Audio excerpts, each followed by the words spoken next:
Mojtaba খামেনিকে ইরানের নতুন সর্বোচ্চ নেতা ঘোষণা। ইরানের অ্যাসেম্বলি অফ এক্সপার্টস মোজতবা খামেনিকেই দেশটির নতুন সর্বোচ্চ নেতা হিসেবে বেছে নিয়েছে বলে দেশটির রাষ্ট্রীয় সংবাদ মাধ্যম জানিয়েছে। ১৯৬৯ সালের ৮ই সেপ্টেম্বর ইরানের উত্তর পূর্বাঞ্চলীয় শহর মাশহাদে জন্মগ্রহণ করেন মোজতবা। তিনি খামেনির ৬ সন্তানের মধ্যে দ্বিতীয়। তেহরানের ধর্মীয় আলাভি স্কুলে তিনি মাধ্যমিক শিক্ষা লাভ করেন। ইরানি গণমাধ্যমের তথ্য অনুযায়ী ১৭ বছর বয়সে ইরান ইরাক যুদ্ধ চলাকালীন তিনি স্বল্প সময়ের জন্য বেশ কয়েকবার সেনাবাহিনীতে কাজ করেছিলেন। এরপর ৯৮ সালে তিনি ধর্মীয় পড়াশোনা চালিয়ে যেতে পবিত্র শহর কোমে যান, যা শিয়া ধর্মতত্ত্বের একটি গুরুত্বপূর্ণ কেন্দ্র হিসেবে বিবেচিত হয়। তবে তিনি বেশিরভাগ সময়ই নিজেকে আড়ালে রেখে আসছিলেন।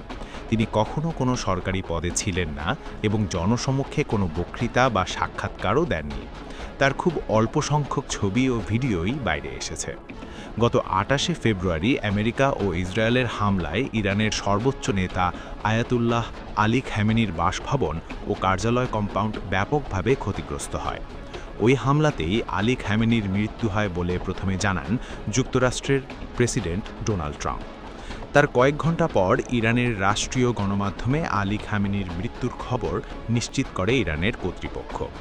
এদিকে মোজতবা খামেনির নাম নতুন নেতা হিসেবে ঘোষণার পর ইসরায়েলের নতুন করে ক্ষেপণাস্ত্র ছুড়েছে ইরান। ওদিকে যুক্তরাষ্ট্র তাদের দূতাবাস কর্মীদের সৌদি আরব ছাড়ার নির্দেশ দিয়েছে।